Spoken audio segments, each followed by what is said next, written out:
Sweden. Hi from Sweden. Oo, mag-picture tayo din. Hello po, attorney. Mamaya, picture Fox tayo. Hour, lagi ako nanonood. Fox Hour today. Yeah. How are you? Bye. Si Manong Pulong nandun nakaupo sa sahig, nagmamasahe na lang. Usual. So, sabi niya, oh, he's so tiny, pero he has a big heart for shopping. So, ayun, pagpasok ko, nagmamasahe ng sa papa namin si Manong Pulong, and then si VP naman, she was briefing him sa mga updates sa mga kailangan ng malaman. So, we talked a bit about politics kasi syempre that's his interest. Sinabi ni VP about Flood control. flood control. Anong sabi po ni Tatay dito? Ayun, madami siyang tanong about it, but of course, pwede namin pag-usapan. And then, syempre, the family matters, mga pili niya sa aming magkakapatid. Of course, may instructions sa bawat isa, especially kay the eldest son. Pero sabi naman namin na, di bale, hintayin mo na lang si PM Sebastian kasi papunta na rin siya. And so, you can instruct us na sa mga bili mo sa akin. Can you share anything kung ano yung mga bilin?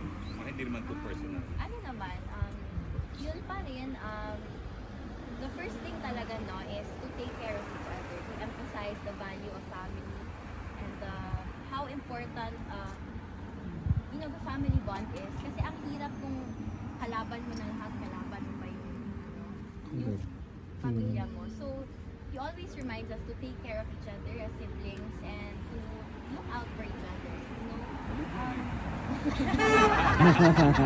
Uy, ako kay wala ka ligo na po dron kay sabayan ako si Papa para ganado siya kay Mami Wailigo. So yes, yan yung bilin niya talaga sa amin. Take care of each other, look out for each other, and always remember the value of family.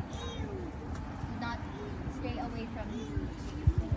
Yung mga sinasabi niya, yun yung dadalhin natin. Yung my thing. Hindi mo daw kailangan ng signature. Okay. Ayaw daw yun. Okay. With the marching order, we'll do it. Ibig sabihin po niya, dapat matanggal na si Pangat. Anyway. Correct. Okay. Anyway, meron kayong mga tanong? Monica. Well, kung wala po, Monica. as usual, they are dying to have your pictures.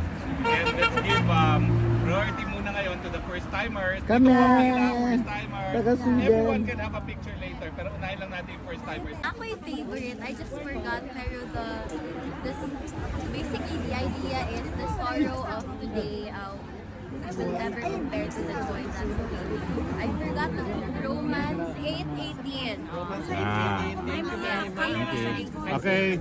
Come on. Monica, Monica, come here. come na.